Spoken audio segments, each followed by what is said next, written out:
I don't think we can ever get over the trauma of losing our children. You just flash back and feel the same emotions of that very frightened 17-year-old girl who was so alone. Yeah. You know how she feels because you lived it too. We were silenced for so long, and we have to find a voice to tell the legislators that what they've been doing is wrong. I was 16 and he was 17. I was 18 and he was actually my boss, and he was 45. I had a scholarship to college. I was going to a good college. My whole life was in front of me, and I had just completely screwed it up.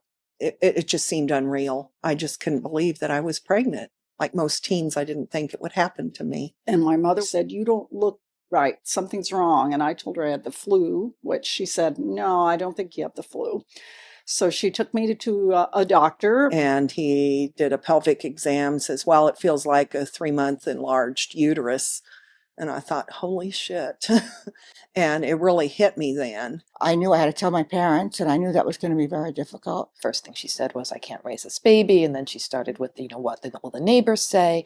You thought you had control of your life? Well, you lost that. Now we're in control. This is the process. Here's what's going to do. You're going to go to maternity home. You're going to keep your legs crossed from now on. And I went to a large maternity home. It was ran by the Salvation Army. I had to go by my first name and last initial and not share stories, and very punitive kind of policy and practice in the home. I'm a veteran of the Guild of the Infant Savior on East 52nd Street, Manhattan. So I went to Boston and actually lived with a couple who had just adopted a 6-week-old daughter.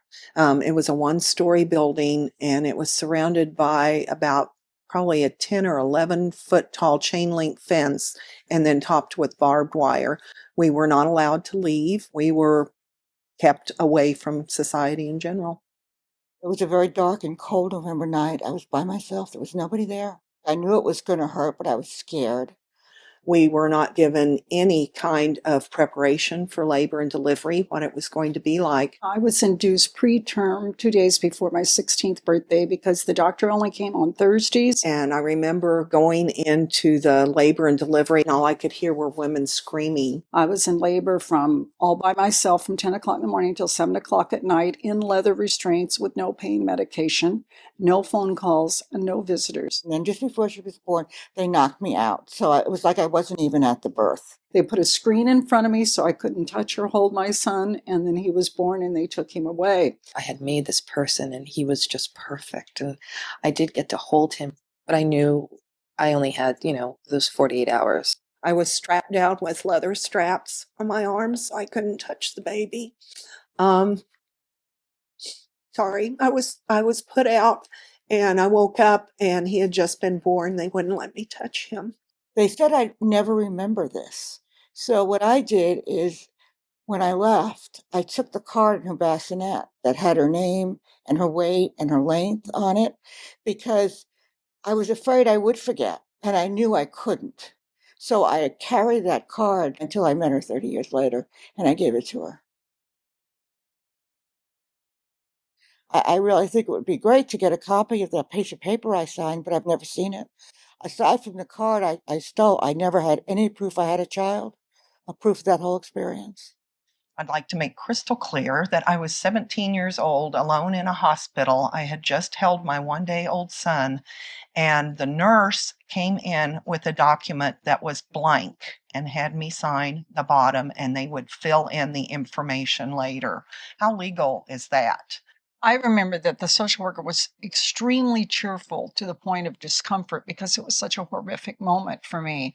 All I remember hearing was them saying over and over again, you'll not ever, forever and ever and never and never. And I wanted them to shut up. I wanted them to stop saying forever and ever and ever. I had no attorney and my parents weren't there. No one was advising me. It was a Catholic maternity home. The priests were there.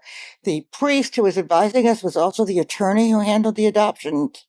So there wasn't any advocacy for me. And she just kept saying what a wonderful thing I was doing and how my life was going to be so great because I'd signed these papers. All of us in the maternity home were promised 2 things. One was that our child would get their information when they turned 18. That didn't happen. And the other was that we would go on and forget the experience, and that didn't happen either. It makes me feel used all over again when they say it's about protecting the birth mothers.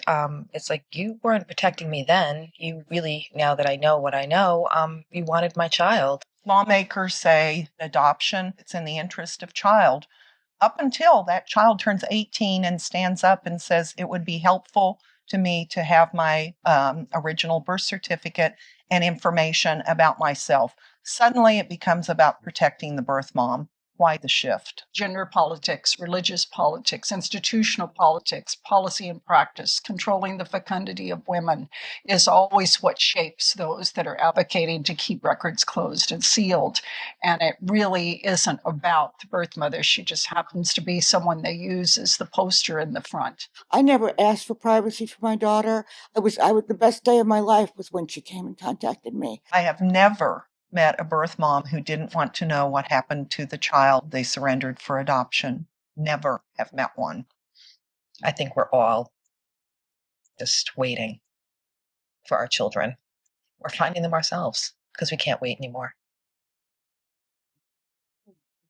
I always just loved the girl that I was then because she was so pure. I love her courage that she stood and tried to get through it. And that girl exists in me always. She has not left me, but I take care of her now, you know. Because no one else did. No, because nobody Yeah, else did. we were failed by everybody. But we can live forward and we can find healing and support of each other. Yes. And in advocacy and being able to make it better for future women that might find themselves pregnant. That's where we have healing and hope.